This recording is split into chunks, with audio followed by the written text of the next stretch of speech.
Therefore, the conclusion is that after you give up this body, you will have another body, as you have already done. What is the difficulty to understand?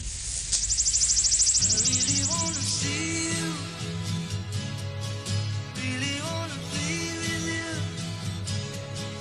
really want to see you, Lord, but it takes so long, my Lord. It's very deep music and everlasting. It's not music that comes one day and is gone the next day. It has a deep spiritual meaning, all based upon the old Sanskrit mantras and prayers. Is something which I think is good for the well-being of people. Krishna said, there's no time when we didn't exist, and there'll be no time when we cease to exist. We are in this body, and we go through from birth to death. We stay the same. The soul is the same, but the body is changing.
Krishna Krishna, Hare Hare.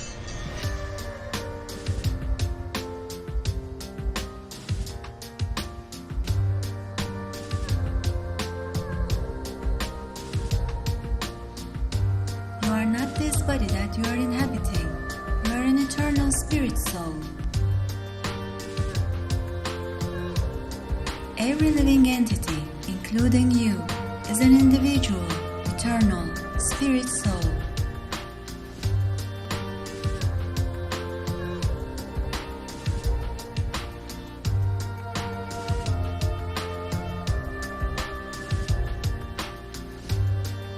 We are not these bodies that we are living in.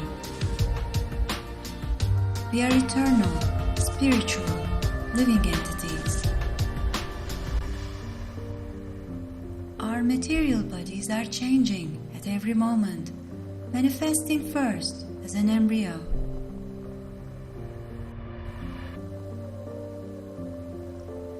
then as an infant, a child, an adult. Then inevitable old age comes. The soul leaves the body, then takes another body.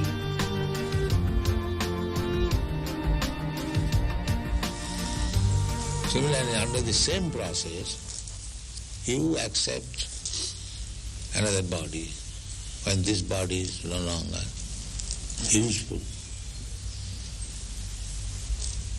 So death means when this body is useless, you do not come to this body, you accept another body. This is called death. Our material bodies are temporary.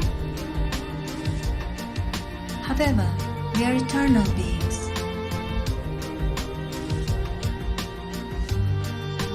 Because we are created by God's eternal, spiritual energy. At the the moment of death, the individual soul changes bodies, transmigrating from one body to another.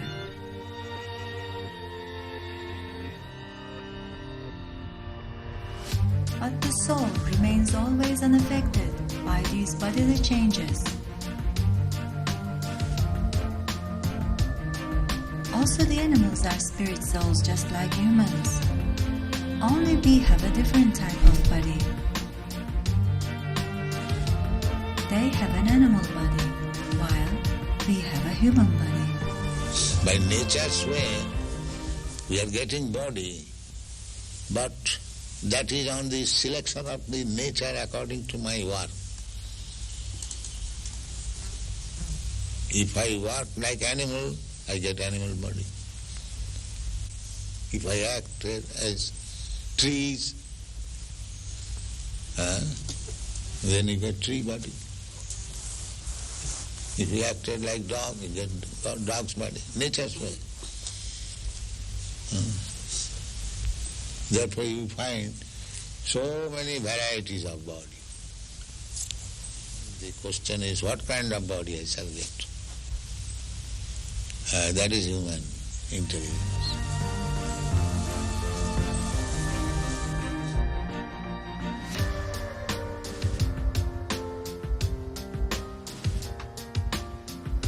The living being is eternal by nature, but due to his bondage in the material existence, he has to change the body from one to another.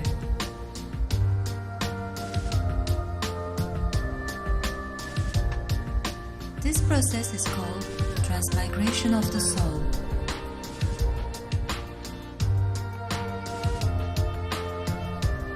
The cycle of birth and death is very painful for us, because naturally we are eternal.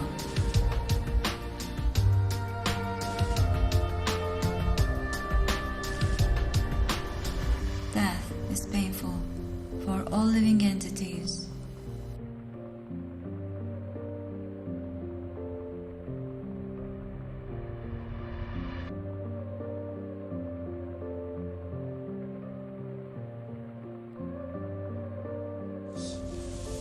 The soul is eternal.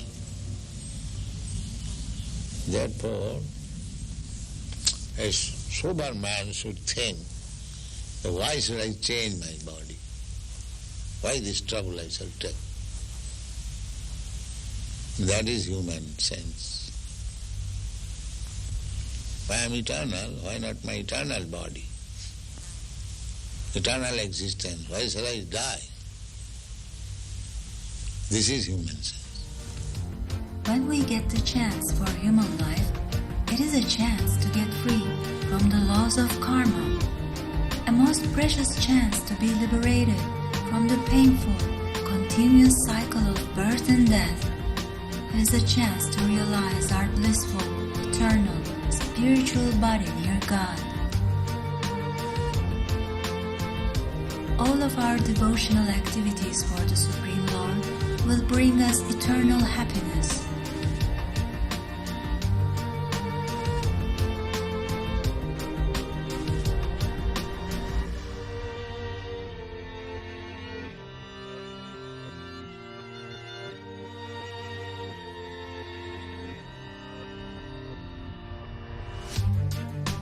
Only pure spiritual activity has the potency to free us from the repeated cycle of birth and death. By always thinking of God, we will go back to Him in our next lives. Because we are His parts and parcels.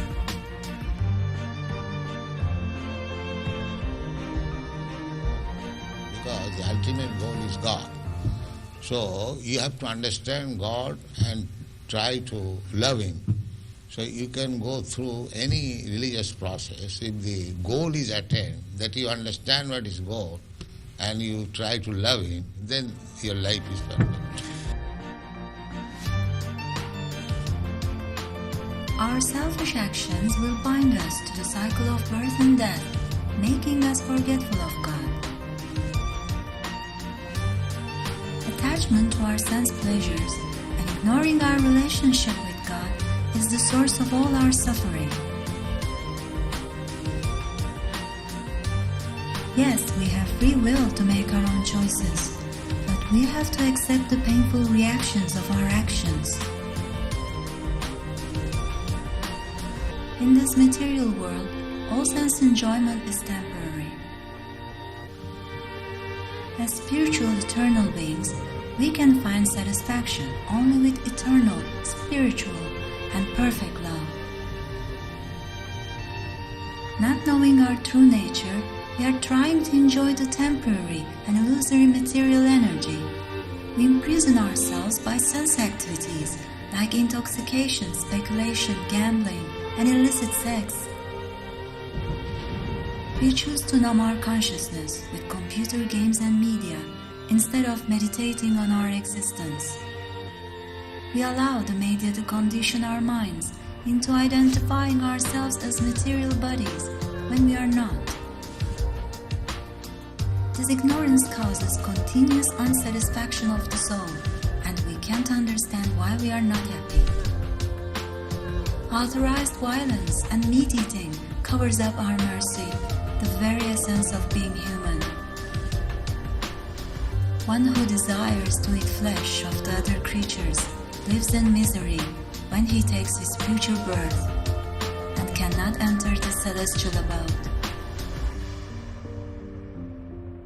So you may love humanity, but because you do not love Krishna, therefore do not love the cows. You send them around.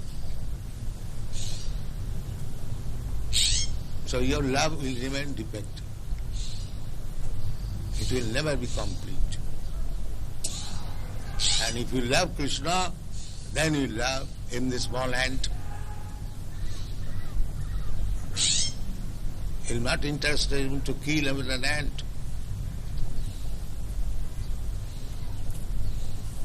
That is real love. Do you kill your own son? Why? Because you love him.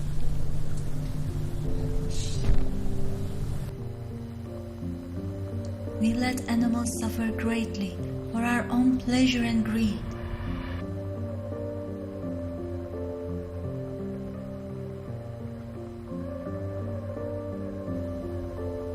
We can't create a life at will, so we don't have the right to exploit and kill anyone. Animals have souls like humans. We both eat, sleep, fear, defend, mate, nurse and love. One who involves in killing, selling, cooking and eating innocent animals will undoubtedly suffer like them in the next life by a similar process. Meat eating invokes the quality of cruelty in humans and covers up our spiritual intelligence to be able to understand the Supreme Lord.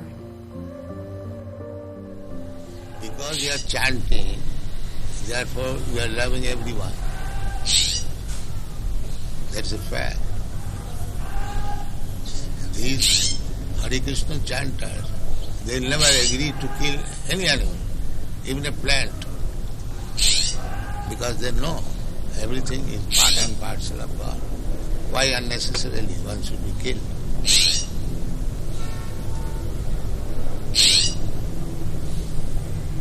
That is love.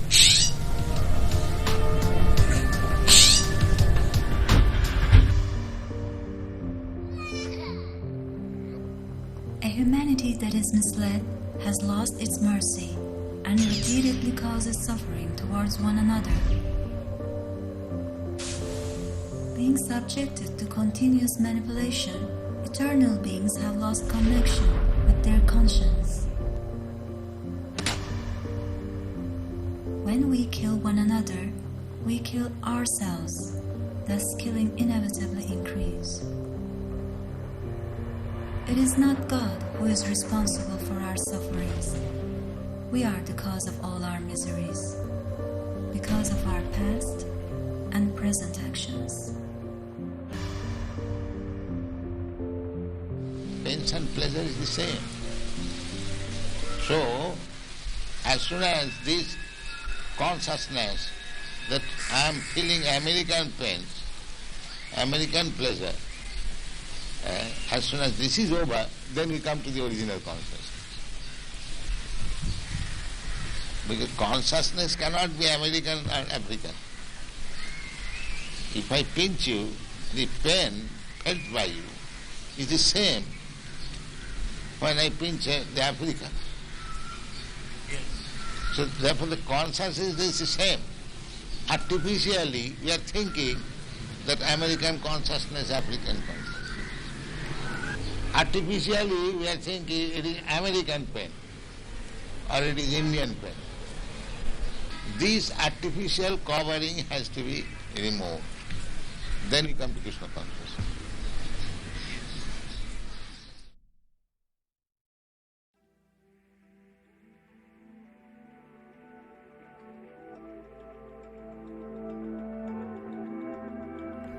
The perfection of our eternal lives is to see ourselves and God, Krishna, within our hearts. And to deeply realize that I am an individual soul, a particle of pure spiritual energy. The perfection of our existence is to realize that we have an eternal, unique relationship with Krishna. Intelligent persons seek to do work which will free them from the reactions of their actions. The intelligent man submissively inquires from a self-realized soul and humbly renders service unto him.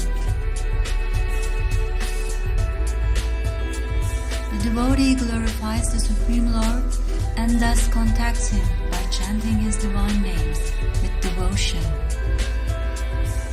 And Hare Krishna means what? Hare Krishna means addressing the energy of God.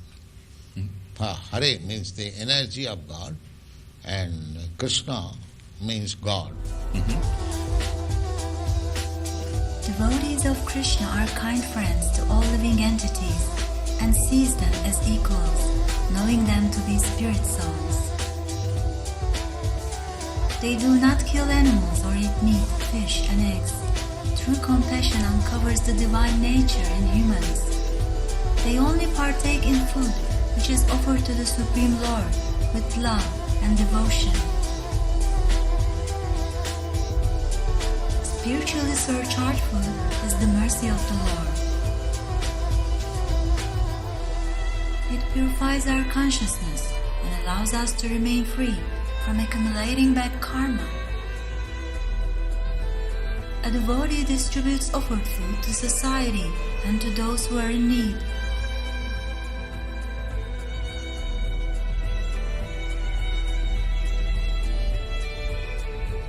In the poorest and most deprived areas of society, they distribute food every day, provide education and medical assistance.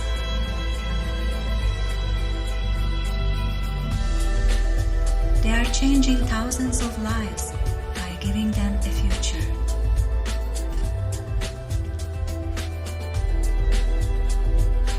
A devotee lives a simple and peaceful life, which allows him to think of the Supreme Lord and serve others without pride. Lives without violence, lust, hate, anger, envy, intoxication, speculation, illicit sex, and gambling. They raise God-conscious children for the welfare of society and to serve the Lord.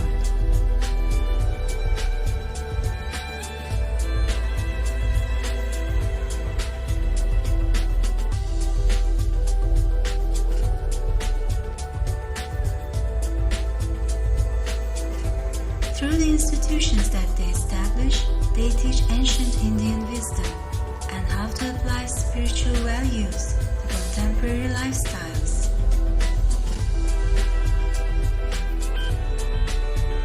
They use their creativity and talents to glorify and to please the Supreme Lord, Sri Krishna.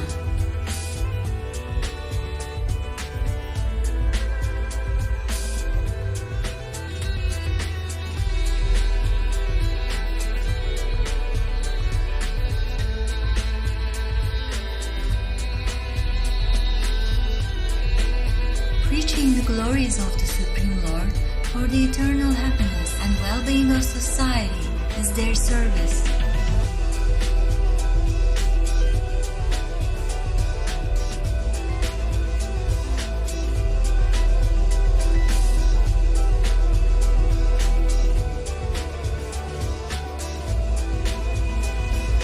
Through the chanting of the holy name, we reach the perfection of life by attaining love of Godhead.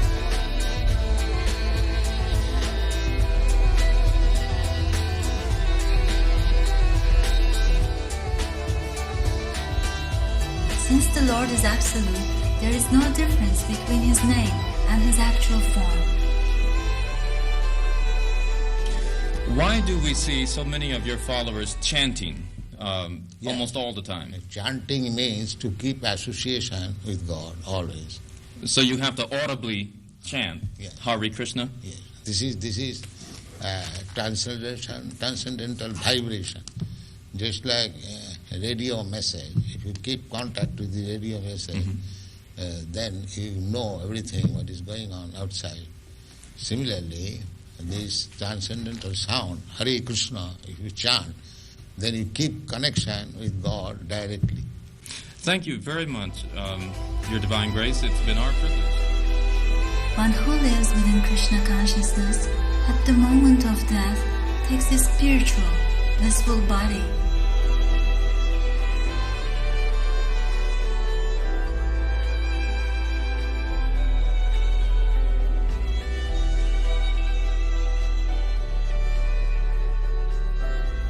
Frees himself from the painful cycle of birth and death, never returning to the material world again, and sees the Lord face to face.